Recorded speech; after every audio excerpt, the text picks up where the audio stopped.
Well, thank you guys so much for having me. My name is Lori Frederick. I am the executive director at the Griffin Promise Autism Clinic in Broken Arrow. So I don't know, has anybody heard of us? If you have, just kind of raise your hand. I'll be able to see you guys.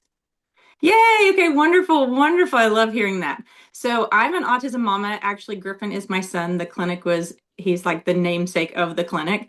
I did not come up with the name The Griffin Promise. That was actually developed by a group of volunteers that worked with Griffin. And when they just saw how quickly he was changing, doing more of a relationship-based first approach to engaging with him, they were like, we can't stop with Griffin. So they made a promise to him to help as many families as they could. And so our charity started way back in 2009. And then we opened a clinic in 2014 in Broken Arrow. And we serve not only Northeastern Oklahoma, which obviously those who live close by are the main clients that we have, but we have people who travel from other states, people who fly in, people who hire us to come to their state for outreaches. Just because there's not really another place that does the approach that we do. So just so you guys know a little bit about the things that we do, we kind of see ourselves as an autism specialty here in the Midwest. We do autism diagnostic testing. We do a relationship first based play therapy technique, and it can be billed under both speech and occupational therapy. It just doesn't look like your typical speech and occupational therapy. We don't really sit down at a table and work on how to say our S's and R's. We are rolling around on the floor. We are jumping up and down. We're spinning. We're stacking blocks and lining up cars and spinning wheels. We literally play the way the child plays to build that relationship with them, to kind of help them, just kind of come out of that bubble and be with us and feel that trust with us and to reduce that anxiety. So we do that in both our speech and occupational therapy. And then we also have counseling that we do, counseling services to a child or to a client who's coming in. Honestly, they don't see a difference. They just see that their friends are there and they come in and they're playing and engaging with us, which is awesome. We're also the first place in Oklahoma to offer a program called Spelling to Communicate. And this is for individuals who have what we call apraxic bodies. About 75% of individuals who have autism are either non-speaking, unreliable speaking, or minimal speaking, meaning that their body doesn't always connect with their brain in the way that they want it to. And so even though all the thoughts that they're thinking and wanting to do and say is very age appropriate or higher, they are unable to do that because their body does not match up.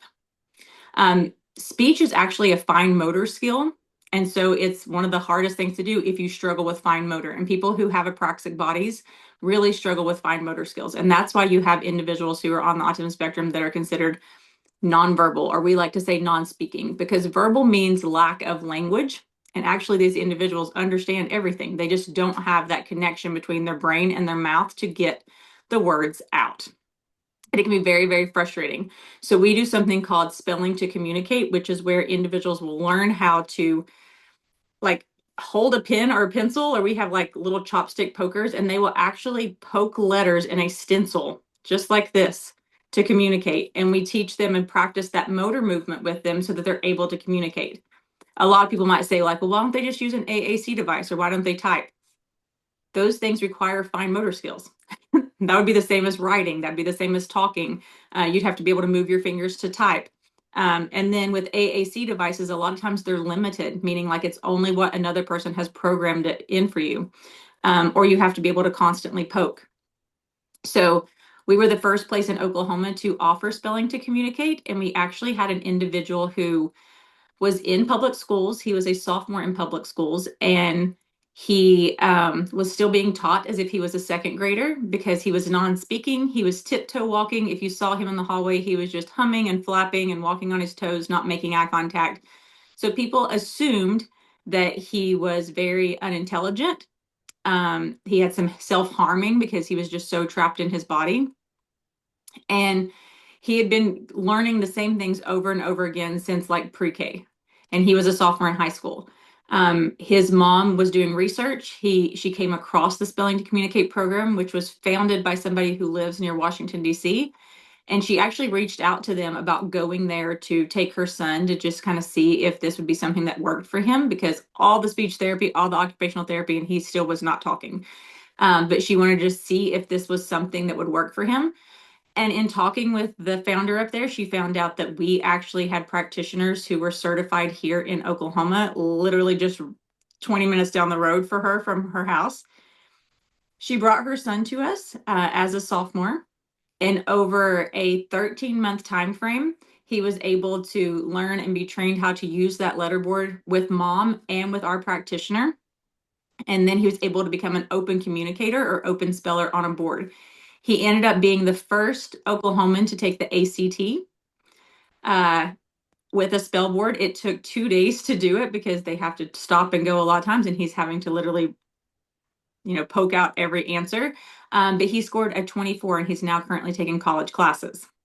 So we at the Griffin Promise, we have over, let's see, I think we're now at the 60-some mark over the past 4 years of working with spellers of all different ages. We usually don't like to start before the age of 9, by the way, but we have several spellers who are now open spellers and are able to communicate via a letterboard. And they either are minimal speakers, meaning like there's not a lot that they are saying out loud. Unreliable. So this is like an individual who's constantly going around quoting Blue's Clues or SpongeBob or repeating what they've heard on an episode, but actually you can't hold like the back and forth conversation with them, or non-speaking individuals. And so this program gives them a way to communicate. There are probably 18 or 19 now that are open communicators, and they actually have their own center for spelled communication now here in Tulsa, which is phenomenal. So usually when we get a young adult or adult who's out of high school who is going that path, we hook them up with the center now, and we work closely with the center so that they can take college classes or courses and just really build those skills so that they can go on to hopefully have communication partners that can help them with letterboards, and they'd be able to, have jobs, take college classes, be able to communicate with their family. And then we help do all of that training as well for the family and caregivers.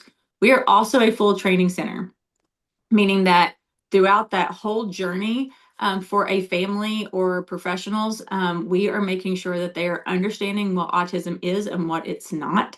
We're making sure that we're able to like make things more inclusive for individuals. And then we're helping the caregivers as they navigate that journey. That was something that was very big for me as a mom of a child on the spectrum, is that I just felt like I was either told the same things and limited to like the only thing that's out there is this type of therapy and this is what you have to do. And that was not the right fit for my family.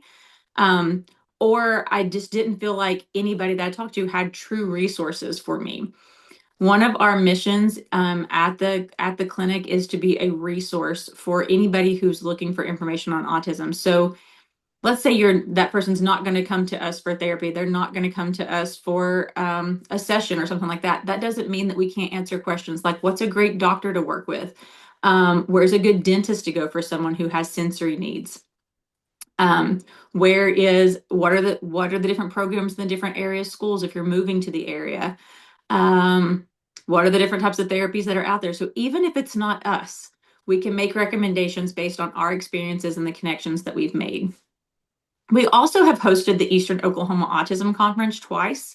It's something that we hope to have going in the next year or two again. It's been really great. We've been able to bring people from all over the world in to teach and learn from, and just kind of make it different than other conferences that are out there where it's like you're learning the exact same thing over and over again. What we have found out in the autism world is that things change very fast. This is the number one growing diagnosis in children today. And as quickly as that's happening, there's so much stuff is just set in old ways of doing things. So there's still that belief that this is a behavioral disorder, that's an intellectual disorder, and it is not. And so, unfortunately, in the scientific and medical community, it takes a long time to make changes. And these individuals can't wait around for those. So we are always open to learning and trying to be on the front edge of different things that can help these individuals and make life better for them. So whether that is just learning from different agencies and stuff around the world, but mainly learning from the individuals themselves. They have been the best teachers that we have got to work with. So young adults and adults who are on the spectrum who are able to tell us, this is something that works great for me, or this is something that I struggle with, or here's a really great tool to help me with sensory stuff. those are the things that we look to, because who better to tell you than the individuals themselves? So we just always kind of pride ourselves on being that and being a place where people can come and ask us questions, get information if they need it, be a part of advocacy work and being more of an inclusive community. That's what we're all about. We also help train businesses and professionals. So if people are just really wanting to know more how to connect with an individual on the spectrum, we're here to do that too. I have done training in schools. I've done training in restaurants, just how to, be open-minded to your clientele that's coming in. I have spent time with doctors. I've spent time with nurses, teachers, other therapy staff, really just kind of sharing the knowledge that we have learned over the past 20 years, and making sure that that information is just integrated into all the different areas of life. So that's a lot about what we do. And then on top of that is not just myself, but several members of our staff are special needs parents. And so we also are able to connect with caregivers in understanding what that's like to either get a diagnosis, to advocate for your child, to find the right schooling and setup. So all of that's really important. And then what you guys do in being caregivers and going into the home, sometimes you guys are the first people to truly notice signs. So things that you might want to watch out for if you are working obviously with a kiddo and going into a home, and I'm sure a lot of you have younger. Um, Most of the time, unless you're working with a psychologist or developmental pediatrician, most of the time a child cannot be diagnosed with autism until they're 31 months. So anything before that is just considered at risk or delayed developmentally. But the things that you want to watch for are things like lack of eye contact, repetitive behaviors, whether that's repeating the same thing or doing the same movements a lot of times. It is, you know, either sensory seeking or sensory avoiding. So this can be things like running your whole body down a wall like this, like when you're carrying something, or constantly burrowing into couch cushions. Now, when I say that, lots of kids do these things, but when you start compiling that list of a lot of things where kids are just seeking out sensory or very, very sensory avoiding, meaning like they don't want their hands dirty, they don't want to touch things, they don't want anything wet, they struggle with food. So when you start having a list of several of those coming up, then that's where you want to look and see, like, could there be something more going on? And in that case, then you kind of have to rely on the parent or guardian who maybe is also asking you questions about that. And if that's the case, you guys are always welcome to reach out to us. You don't even have to share their name or anything, but you could just be like, hey, what is some information that I could give to them? And I always tell them, start with our website first. It's thegriffinpromise.org, and look through it, or give us a call, shoot us an email, and we are happy to answer any questions that you guys might have or that those caregivers may have.